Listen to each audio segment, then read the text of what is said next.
সংবর্ধনা জ্ঞাপন করছি। খেলোয়াড়দেরকে আমরা বরণ করে নিচ্ছি। প্রাক ফাইনাল পর্বে এক এক করে খেলোয়াড়দের সঙ্গে শুভেচ্ছা বিনিময় করবেন ক্লাব কর্তৃপক্ষ।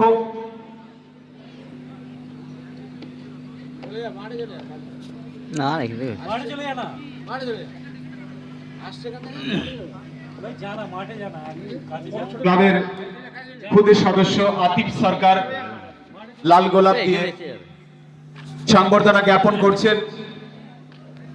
খেলা পরিচালনকারী তিনজন আমন্ত্রিত আম্পায়ারকে।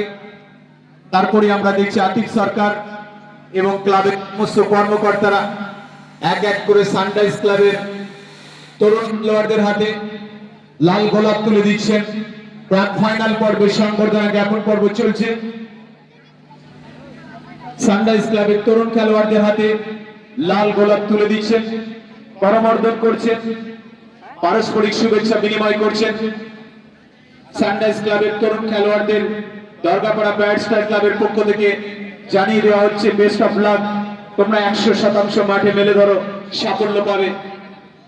শুভাকাঙ্ক্ষী দরগাপাড়া ব্যাটসম্যান ক্লাবের প্রবীণ সদস্যরা তারা উপস্থিত রয়েছেন, করমর্দন করে সংবর্ধনা জ্ঞাপন করছেন, শাবাশী জানাচ্ছেন, বাহবা জানাচ্ছেন সানরাইজ ক্লাবের তরুণ খেলোয়াড়দের।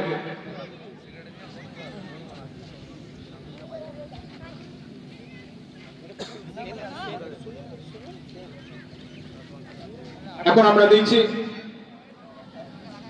একেবারে তরুণ সদস্য, খুদে সদস্য মরিগাম নজরুল স্মৃতি সংঘের তরুণ খেলোয়াড়দের লাল গোলাপ তুলে দিচ্ছে দরগাপাড়া ব্যাটসম্যান ক্লাবের পক্ষ থেকে। ব্যাটসম্যান ক্লাবের পক্ষ থেকে করমর্দন শুভেচ্ছা বিনিময় চলছে তরুণ খেলোয়াড়দের। মরিগাম নজরুল স্মৃতি সংঘ অত্যন্ত যোগ্য দল হিসেবে তারা সেমিফাইনালে দরগাপাড়া ব্যাটসম্যান ক্লাবকে পরাজিত করে ফাইনালে উন্নীত হয়েছে।